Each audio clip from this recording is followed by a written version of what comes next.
Olá a todos, vamos dar prosseguimento ao nosso treinamento para a fase 2 do Eplis. A aula de hoje é sobre contar histórias, telling stories.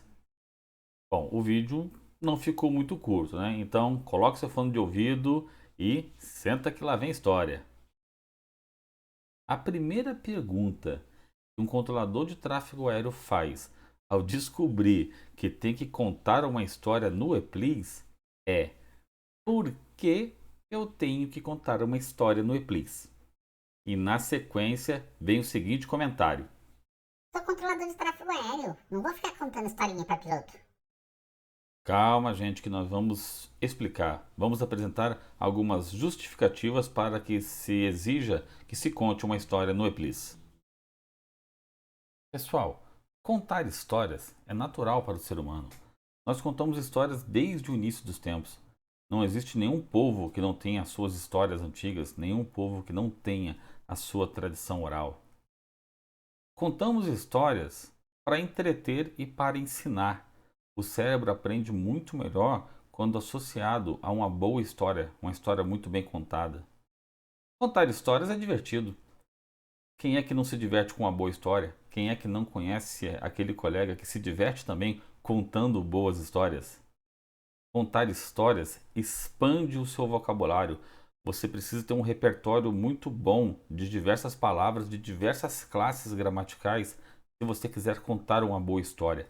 E isso acaba demonstrando a sua capacidade linguística, pois você tem que concatenar as suas ideias usando substantivos, adjetivos, verbos, advérbios, conjunções e etc., se quiser contar uma boa história. E é isso que o EPLIS, como outros exames de proficiência, como o IELTS, por exemplo, querem de você, que você demonstre a sua capacidade linguística na língua inglesa, com o seu repertório de palavras, mais o vocabulário de inglês aeronáutico. E aí nós temos a certeza que, sim, você sabe contar uma boa história. Você faz isso em português, com um bom vocabulário aeronáutico e mais essas dicas, você será capaz de contar realmente uma boa história em inglês para o Eplis. Dito isso, espero que vocês tenham entendido a justificativa. Vamos para alguns lembretes específicos deste exame. Bem, lá no site do ICEA existe uma coisinha muito legal chamada Manual do Candidato Eplis, que ninguém lê. Tá, tudo bem. Vamos falar sobre ele aqui. Depois você lê com calma, tá? Então, primeira coisa, o Eplis não cobra fraseologia. Isso está lá no manual. Tá? O Eplis avalia as habilidades de compreensão e produção orais dentro do contexto aeronáutico, especialmente nas situações que não estejam previstas na fraseologia. Fraseologia é algo padronizado para situações de normalidade e não é isso que o Eplis vai cobrar. Ele vai cobrar aquilo que possa acontecer nas situações de não normalidade, nas situações incomuns.